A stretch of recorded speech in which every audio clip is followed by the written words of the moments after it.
chuyện tê nị na chân vô khá lim thăng chặt lo itum chuyện mơ hey shala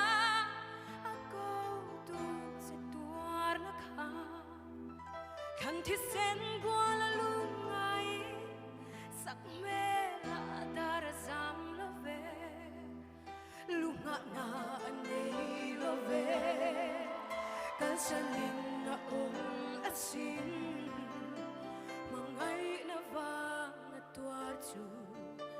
I hai der don em ni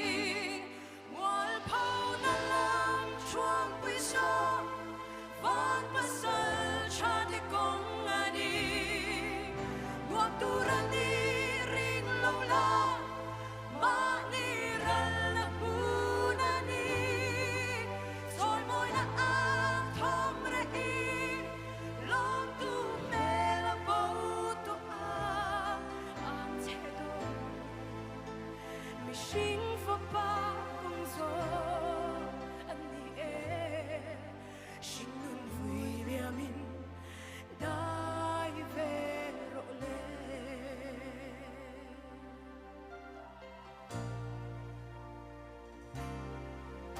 Ante dongo Calvary Ti ma cross ang Golgotha Karao shuai na nun changa Ken me ang tong te chu Ko vela ka Ti shan nin na om do Ti sa dana nung lovin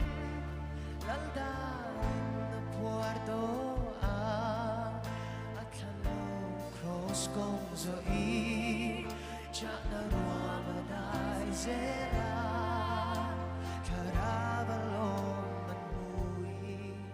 Nung nalalo ko malang ko na lam chuang pui so van pasal cha di kong ani ngok turan ni ring lo la ma ni ral na puna ni soi moi na ang thom re i long tu me la bo to ang che don mi sing for pa kong so